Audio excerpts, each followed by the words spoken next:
साथियों, पिछले लेक्चर में हमने एपीकल्चर के अंतर्गत हनी बी क्या होती है, उसकी कितनी तरह की स्पीशीज़ होती हैं, हिंदुस्तान में कौन कौन सी स्पीशीज़ पाई जाती हैं और दूसरे देशों में कौन कौन सी स्पीशीज़ प्रमुख रूप से पाई जाती हैं, इसके अलावा उसके कौन कौन से स्ट्रेन्स होते हैं, उनमें क्या अंतर होता है, इस प्रकार की जानकारी पिछले लेक्चर में मैंने आपको दी थी। अब उससे आगे चलते हैं। तो जैसा कि आप सभी जानते ही हैं कि हनी भी एक सामाजिक प्राणी है। कक्षा 11-12 संभवतः 10वीं में भी थोड़ा बहुत मधुमक्खी पालन या मधुमक्खी के विषय में आप लोगों ने पढ़ा होगा। तो मधुमक्खी एक सामाजिक प्राणी है। ये ऐसा क्यों कहते हैं? सामाजिक प्राणी का मतलब है कि वो एक समूह में रहने वाला ऐसा जीव, जिस समूह में जितने भी इंडिविजुअल्स हैं वो सभी एक दूसरे के साथ समन्वय स्थापित करके सामंजस्य के साथ अपनी अपनी ड्यूटीज़ का निर्वहन करते हैं और एक दूसरे के लिए सहयोगी होते हैं। तो एक ऐसी सामाजिक व्यवस्था जिसमें सबके काम भी बटे हुए हैं और काम के अनुसार ही उनकी शारीरिक संरचनाओं में भी थोड़ा थोड़ा सा भेद हमें देखने को मिलता है। तो ऐसी प्रकार की जो व्यवस्था है इसको सोशल ऑर्गेनाइजेशन बोलते हैं, सामाजिक संगठन बोलते हैं। तो मधुमक्खी एक सामाजिक प्राणी है और इसका जो छत्ता है मधुमक्खी का छत्ता, उसमें भी यदि आप देखेंगे तो जो छत्ते में पाए जाने वाली मधुमक्खियाँ होती हैं उनके भी अंदर शारीरिक संरचना की दृष्टि से थोड़े थोड़े से अंतर, थोड़े थोड़े से भेद दिखाई देते हैं। तो ये जो भेद होते हैं उनकी शारीरिक संरचना में, तो इन भेद के आधार पर इनको 3 कास्ट्स में डिवाइड किया गया है। यानी मधुमक्खी जो कि स्पीशीज़ तो एक ही है, लेकिन उस स्पीशीज़ में 3 कास्ट पाई जाती हैं, जिनको हम जानते हैं नंबर 1 वर्कर के नाम से। वर्कर, ड्रोन और क्वीन, ये 3 प्रकार के प्रभेद और कास्ट मधुमक्खी के छत्ते में हमें देखने को मिलते हैं। वर्कर्स क्या होते हैं? वर्कर्स यानी हिंदी में बोलेंगे श्रमिक।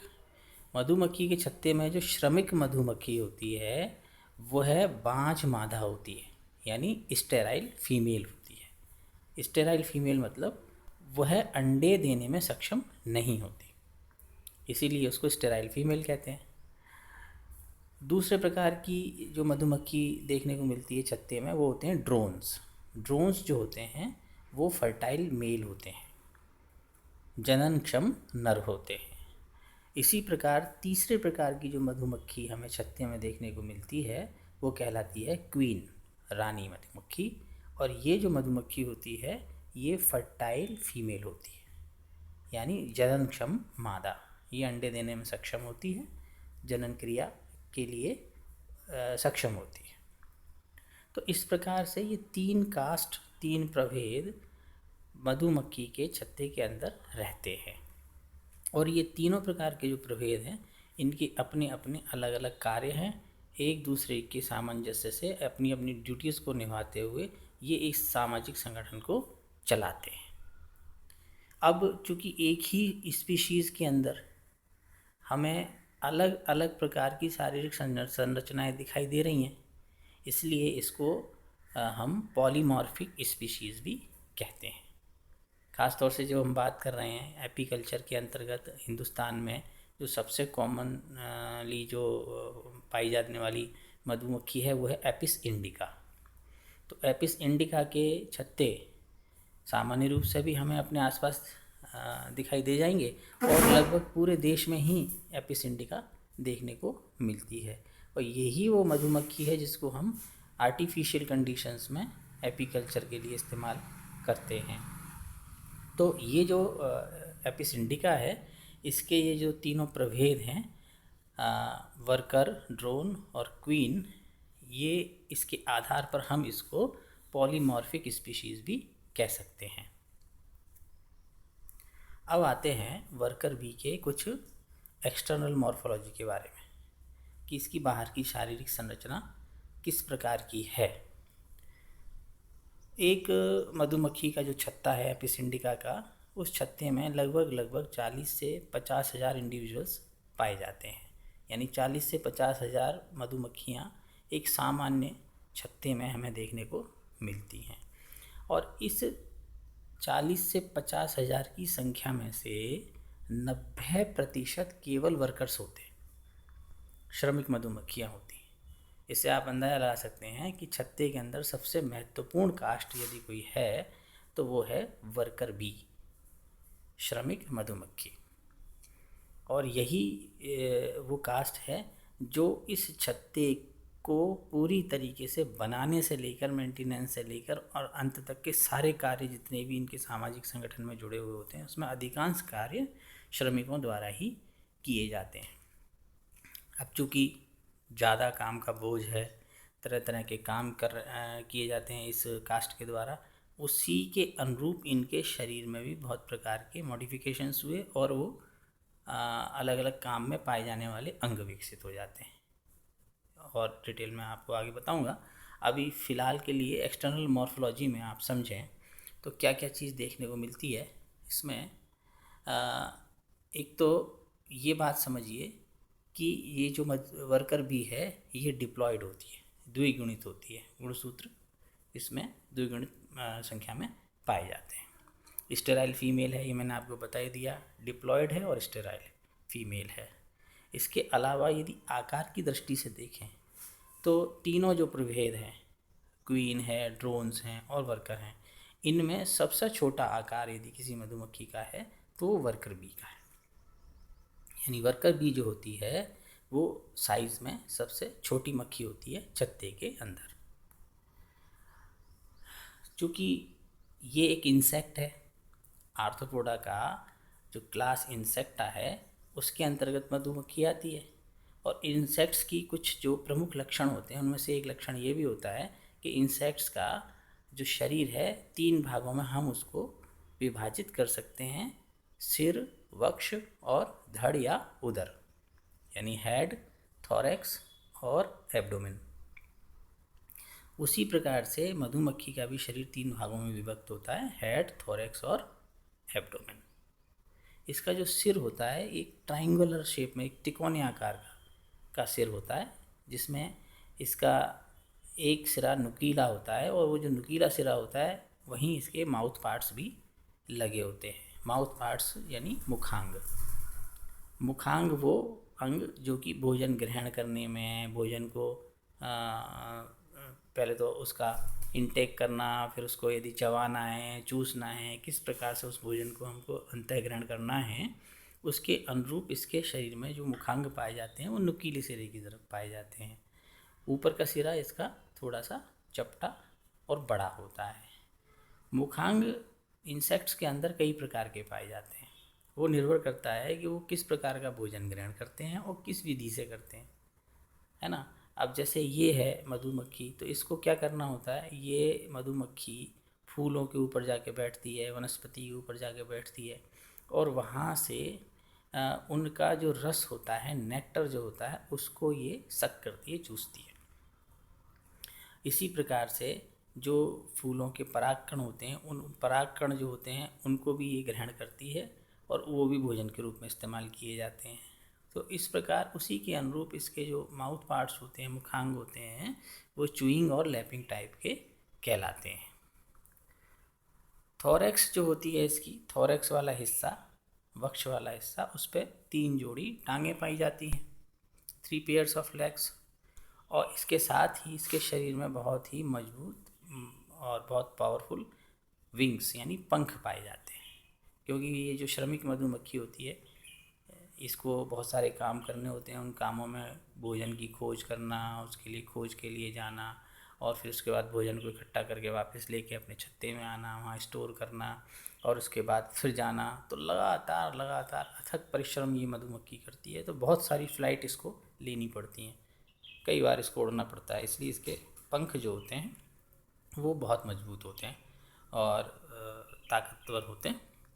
ऐसे ही इसका जो उदरखंड है, उदरखंड 6 भागों में विभक्त होता है। यानी इसके उदर को हम जिसमें खंड अलग अलग जैसे देखने को मिलते हैं, तो 6 विजिबल सेगमेंट्स, ऐसे सेगमेंट्स दिखाई दे जाएंगे। ऐसे 6 सेगमेंट्स में इसके उदर खंड को हम बांट सकते हैं, 6 खंड में बटा हुआ दिखाई देता है। इसके अलावा उसके अंदर वैक्स ग्लैंड्स पाई जाती हैं, जो कि छोटे छोटे छिद्रों के माध्यम से उदर खंड में बाहर की तरफ खुलती हैं। ध्यान देने वाली बात यह है कि जो मधुमक्खी है, इसको हम सब सामान्य रूप से ये जानते हैं कि हम इससे शहद प्राप्त करते हैं, और उस शहद के लिए ही हम इसको कल्चर करते हैं, इसको पालतू बनाते हैं, और इसका आर्टिफिशियल कंडीशंस में इसको पाल के और इसके माध्यम से शहद को प्राप्त करते हैं। लेकिन इतना ही नहीं है, मधुमक्खी बहुत अच्छी क्वालिटी का मोम का उत्पादन भी करती है, वैक्स का उत्पादन भी करती है। इसके शरीर में वैक्स ग्लैंड्स पाई जाती हैं, और वो लगातार वैक्स का सीक्रेशन करती रहती हैं। वैक्स को जो सीक्रेट करती हैं, तो इसके एब्डोमेन वाले हिस्से में वैक्स सीक्रेट होकर एब्डोमेन के ऊपर ही चिपकता रहता है, और फिर ये अपने उपांगों के द्वारा उसको खुरच के और मुंह में लेके मैस्टिकेट करके, चबा के और वापस उगल के उसका अपने छत्ता निर्माण आदि में उपयोग में लाती है। तो मधुमक्खी का जो वैक्स होता है वो भी मनुष्य के लिए उपयोगी है। वो उसको बहुत सारे कामों में लेता है, जैसे सौंदर्य प्रसाधन बनते हैं, कॉस्मेटिक मटेरियल जो होता है उसमें इसका उपयोग किया जाता है। लिपस्टिक वगैरह ये बनाते हैं कंपनीज, तो उसमें भी ये बीज वैक्स, मधुमक्खी का वैक्स यूज़ किया जाता है। कई सारी दवाइयों में भी इसका उपयोग होता है। इस प्रकार से ये प्रमुख रूप से 2 उत्पाद, शहद और वैक्स, हमें प्रदान करती है। अब ये जो वर्कर बी है, श्रमिक मधुमक्खी है, इस श्रमिक मधुमक्खी में जैसे मैंने आपको सामान्य तौर पे इसकी शारीरिक संरचना, बाहर से देखने वाली संरचना, इसको एक्सटर्नल मॉर्फोलॉजी कहते हैं, वो आपको मैंने बताई। अब इसके कुछ अडेप्टेशंस समझिए। अडेप्टेशंस मतलब अनुकूलन, यानी जैसे पहले मैंने आपको बताया कि शरीर में आप इस शरीर से किस प्रकार का कार्य लेते हैं, तो शरीर में पाए जाने वाले अंगों से किस प्रकार का कार्य लेते हैं, आपकी जो जीवन चक्र है, आपका लाइफ साइकिल है, उस लाइफ साइकिल में किस किस तरह के कार्य आप संपादित करते हैं, उसके हिसाब से, उसके अनुसार आपके शरीर के अंदर कुछ नए अंगों का विकास होता है, और कुछ अनुपयोगी जो अंग होते हैं वो धीरे धीरे करके समाप्त हो जाते हैं। जैसे अपन खुद भी आपने पढ़ा होगा, आदिम युग में मनुष्य जो था वो चौपाया था, बिल्कुल जैसे अभी गाय भैंस चारों पैरों पे चलती हैं, जैसे हम भी चला करते थे। पूंछ पाई जाती थी शरीर पर, पूरे बहुत सारे शरीर पे बहुत सारे बाल पाए जाते थे, आदि आदि ऐसे बहुत सारी चीज़ें पाई जाती थी। फिर हमने धीरे धीरे धीरे करके सीधे खड़े होना शुरू कर दिया, और हमारे आगे वाले जो टांगें थी वो हाथों में कन्वर्ट हो गई, बाल समाप्त हो गए, उनकी कोई उपयोगिता नहीं रही। तो जैसे जैसे पूंछ की कोई उपयोगिता नहीं रही, वो समाप्त हो गई। तो ऐसे लाखों वर्षों में, हजारों वर्षों में जो अनुपयोगी अंग होते हैं, जिनका कोई उपयोग नहीं होता, वो धीरे धीरे समाप्त हो जाते हैं, और जिन कार्यों की आवश्यकता पड़ती है उसके अनुरूप नए नए अंगों का विकास होता है, या जो अंग हैं हमारे पास पहले से उपलब्ध हैं, उनके अंदर उस प्रकार के अनुकूलन होते चले जाते हैं, अडेप्टेशंस होते चले जाते हैं। तो वही स्थिति मधुमक्खी के साथ भी है। तो मधुमक्खी का जो श्रमिक है, वर्कर है, वो जिस प्रकार के कार्य करता है, उस प्रकार के अंग उसके शरीर में विकसित हो चुके हैं। उस प्रकार के अंग वर्कर बी के अंदर पाए जाते हैं। फॉर एग्जाम्पल ब्रांच्ड हेयर्स, शाखित बाल, मतलब ऐसे बाल इसके शरीर में पाए जाते हैं जो आगे जाके उनमें शाखाएं होती हैं, 2 शाखाएं 3 शाखाओं में बढ़ जाते हैं। तो ऐसे करके इसके शरीर के ऊपर जो पाए जाने वाले बाल हैं वो शाखा युक्त होते हैं, ब्रांच्ड होते हैं। अब इसका क्या उपयोग है? इसका उपयोग ये है कि जब ये मधुमक्खी जाके किसी फूल में बैठती है और उसका जो रस है उसको ये नेक्टर को चूसती है, उसी समय इसके इन बालों में परागकण चिपक जाते हैं। तो वो जो परागकण जो इसको इकट्ठे करने की आवश्यकता थी, वो अपने आप ही इसके शरीर के बालों में उलझ जाते हैं और उसमें चिपक जाते हैं। तो एक तरह से परागकण पॉलन ग्रेन्स को कलेक्शन का काम इसके बालों के द्वारा कर लिया जाता है। फिर इसके जो आगे वाले 4 लेग्स होते हैं, सबसे आगे पाए जाने वाले टांगें जो होती हैं, उस पर एंटीना क्लीनर्स पाए जाते हैं। मधुमक्खी के जो एंटीना पाया जाता है, बहुत सारे इंसेक्ट्स में एंटीना पाया जाता है, तो उसकी सफाई करने के लिए उसके अंदर अगले वाले पैरों में कुछ इस प्रकार की संरचनाएं पाई जाती हैं जो एंटीना को साफ़ करती रहती हैं। वही एंटीना क्लीनर्स क्या करते हैं, वही इसके ये परागकण जो होते हैं इनको भी इकट्ठा करने में मदद करते हैं। इसी प्रकार से इसके जो सभी जितने भी पैर हैं, उन सब पैरों में छोटे छोटे ब्रश भी पाए जाते हैं। ये ब्रश भी एक तरीके से इसकी बॉडी को पूरी तरीके से झाड़ के और परागकण आदि को एक जगह इकट्ठा करने का काम करते हैं। इसके जो पिछले वाले पैर हैं, हाइंड लेग्स, उनके ऊपर पॉलन कॉम्ब पाए जाते हैं, छोटे छोटे सी कंघियाँ। जैसे कंघा होता है जिससे हम अपने बाल बनाते हैं, उसी प्रकार के छोटे छोटे कंघे इसके हाइंड लेग्स में पाए जाते हैं। और वो कंघे कैसे, जैसे कि इसके शरीर पर जो बाल हैं, उन बालों को एक बार कंघी किया तो उसके साथ ही जितने भी परागकण हैं, पॉलन ग्रेन्स हैं, वो सारे इकट्ठे हो जाते हैं। और वो सारे इकट्ठे कर किए किस में जाएंगे, अब सोचो। जैसे मान लो पॉलन ग्रेन्स तो चिपक गए शरीर के ऊपर, कंघी करके इकट्ठे भी कर लिए, लेकिन हमारे पास कोई डिब्बा है क्या, हमारे पास कोई थैला है जिसमें भर के ले जाएं? लेकिन मधुमक्खी के पास है, मधुमक्खी के पास है। इसके हाइंड लेग्स जो होते हैं, उसकी आउटर सरफेस पर छोटी छोटी टोकरियाँ पाई जाती हैं, जिनको बोलते हैं पॉलन बास्केट।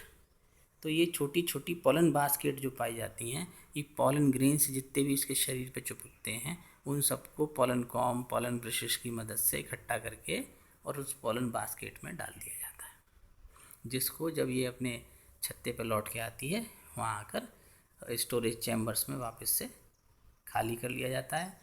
इनको खा लिया जाता है, चबाया जाता है, और उसके बाद इनको डाइजेस्ट किया जाता है। उसके बाद जब उगला जाता है तो उसको नए प्रकार का उसमें उसका केमिकल फॉर्मेशन बनता है, जिसको अपन शहद बोलते हैं। वो अलग विषय है, बाद में उसको और एलेबोरेट करेंगे। फ़िलहाल तो ये समझिए कि जो अडेप्टेशंस इसके अंगों में है, वो इस प्रकार का है कि जो काम इसको करने हैं उस प्रकार के अंग भी इसके शरीर में विकसित हो चुके हैं। यही अनुकूलन कहलाता है। और एक और चीज़ बहुत महत्वपूर्ण इसके शरीर में पाई जाती है, वो कहलाती है स्टिंग। ये जो स्टिंग होती है, ये एक प्रकार का डंक होता है। कहते हैं ना, मधुमक्खी के छत्ते पे किसी ने कंकड़ मार दिया और मधुमक्खी नाराज़ होकर और क्रोधित होकर जब भागती है, तो वो लोगों के ऊपर अटैक करती है तो बहुतों को डंक मारती है। अब वो जो डंक मारती है, तो सामान्य रूप से आप सोचते हो कि डंक मुंह की तरफ पाया जाता है, लेकिन ऐसा नहीं है। इसके शरीर में डंक इसके पीछे सबसे अंतिम उदर खंड के में स्थित होता है, उसको स्टिंग बोलते हैं। और वो जो स्टिंग है, इसका ये मॉडिफाइड ओविपोजिटर है, क्योंकि ये जो मधुमक्खियाँ हैं स्टेराइल फीमेल है, तो अंडे देने का काम तो करती नहीं है, लेकिन इनका ओविपोजिटर इनके शरीर में पाया जाता है। वही मॉडिफाई होकर स्टिंग के रूप में कन्वर्ट हो गया है, और वो एक डंक जैसी फॉर्मेशन बन गई है। तो जैसे जब ये गुस्सा होती है, नाराज़ होती है, तो ये अपने बचाव के लिए बेसिकली जब दूसरे को डंक मारती है, तो उसमें एक नीडल जैसी संरचना उसके शरीर में जाती है, और एक फॉर्मिक एसिड है, वो उसकी बॉडी के अंदर इंजेक्ट करती है, ताकि उससे कुछ खुजली, इरिटेशन, हल्का दर्द जैसा महसूस होता है। तो अपनी सुरक्षा के लिए इसके शरीर के अंदर स्टिंग नाम का, दंश कोशिका बोलते हैं इसको, स्टिंग नाम का एपरेटस इसके शरीर में पाया जाता है। अब आते हैं रानी मक्खी के ऊपर, क्वीन के ऊपर। क्वीन जो होती है, उसकी एक्सटर्नल मॉर्फोलॉजी किस प्रकार की होती है, बाह्य संरचना किस प्रकार की होती है। तो ये जो क्वीन होती है, इसके शरीर में सबसे ज़्यादा अगर कोई विकसित चीज़ है तो वह है ओवरीज। जो ओवरीज हैं, अंडाशय है, वो इसके अंदर बहुत विकसित होता है, क्योंकि इसको अपने पूरे जीवन काल में बहुत सारे अंडे ले करने होते हैं, अंडे देने होते हैं। तो ये एक फर्टाइल फीमेल होती है, और इस छत्ते के अंदर अकेली, ये फीमेल्स के नाम पे अकेली फर्टाइल फीमेल होती है, और इसकी ओवरीज बहुत ज़्यादा डेवलप्ड होती हैं। सामान्य रूप से इसका साइज़ देखें, आकार देखें तो छत्ते में सबसे बड़ा आकार क्वीन का ही होता है। इसको आप अलग से पहचान भी सकते हैं इसके आकार के, और एक लंबी सी एब्डोमेन पाई जाती है, उसके आधार पे आप इसको पहचान सकते हैं। तो ये करीब 15 से 20 मिलीमीटर इसका साइज़ होता है। तो छत्ते में सबसे बड़ा आकार क्वीन का होता है लंबाई के हिसाब से। छोटे छोटे इसके पैर होते हैं, विंग्स भी थोड़े छोटे होते हैं, लेकिन होते बहुत मजबूत हैं, क्योंकि ये भी फ्लाइट करती है अपने लाइफ में। एक बार इसको भी उड़ना होता है, तो उसके लिए बहुत मजबूत पंखों की आवश्यकता होती है। तो मजबूत पंख होते हैं लेकिन छोटे होते हैं, ऐसे पैर भी छोटे होते हैं, क्योंकि इसको कहीं छत्ते से बाहर जाना नहीं होता। माउथ पार्ट्स जो होते हैं वो भी बहुत छोटे होते हैं, स्टिंग भी छोटी होती है। और स्टिंग के बारे में खासियत इसकी यह है कि ये जो स्टिंग है, स्टिंग रिपीटेडली कर सकती है। जैसे श्रमिक है, श्रमिक ने एक बार डंक मार दिया किसी को, तो उसके बाद श्रमिक की मृत्यु हो जाती है। जब भी मधुमक्खी हमारे ऊपर अटैक करती है और हमको डंक मारती है, तो आप मानिए आपको तो खुजली होकर रह जाएगी या हल्का फुल्का दर्द होगा, लेकिन मधुमक्खी का जीवन खत्म हो जाएगा, क्योंकि जितने फोर्स के साथ वो स्टिंग एपरेटस बाहर की तरफ निकलता है, तो अमूमन उसके साथ ही उसकी एलिमेंट्री कैनाल भी निकल के थोड़ी बाहर आती है, और इसके कारण से उसकी मृत्यु हो जाती है। लेकिन क्वीन के केस में ऐसा नहीं है, वो इस स्टिंग का इस्तेमाल बार बार कर सकती है, लेकिन वो किसी भी दूसरे प्रभेद के विरुद्ध इसका इस्तेमाल कभी नहीं करती। केवल यदि कोई दूसरी रानी है जिसके साथ उसका सामना हो जाए, तो उसके विरुद्ध वो अपनी स्टिंग का उपयोग करती है।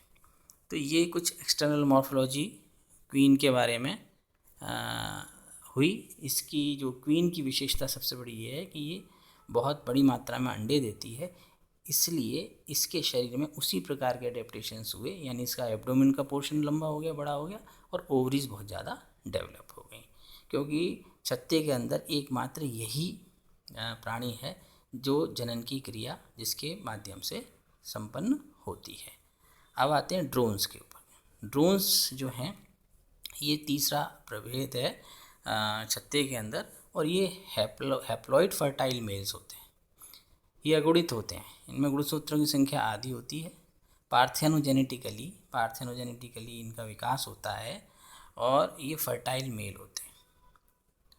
अब साइज़ की दृष्टि से यदि देखें तो वर्कर और क्वीन के बीच में लगभग इनका साइज़ होता है। ये दोनों के बीच में मध्यम आकार के होते हैं। बॉडी इनकी मजबूत और स्टाउट होती है काफ़ी, और चौड़े दिखाई देते हैं कुछ अपेक्षाकृत, यदि हम तुलना करेंगे ख़ास तौर से वर्कर्स से। और इनकी आँखें बहुत बड़ी होती हैं, आप आइडेंटिफाई कर सकते हो इनकी आँखों से कि अपेक्षाकृत इनकी आँखें लार्जर होती हैं, बड़ी होती हैं। इनके अंदर किसी भी प्रकार की ना तो कोई वैक्स ग्लैंड पाई जाती है, ना पॉलन कलेक्टिंग एपरेटस पाए जाते हैं, ना स्टिंग पाई जाती है। जितने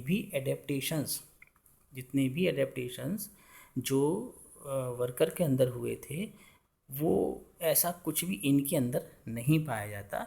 क्यों नहीं पाया जाता? क्योंकि इनको कोई काम ही नहीं करना होता, ये केवल खाते हैं और एक बार क्वीन को फर्टिलाइज करने का कार्य करते हैं। तो ये कुछ चीज़ें, कुछ ऐसी बातें जो हनी बी के बारे में महत्वपूर्ण हैं, वो ख़ास तौर से एक्सटर्नल मॉर्फोलॉजी आदि इत्यादि के विषय में, एडेप्टेशंस के विषय में मैंने आपको बताई। शेष चीज़ें अगले लेक्चर में आपके साथ शेयर करेंगे। Thank you.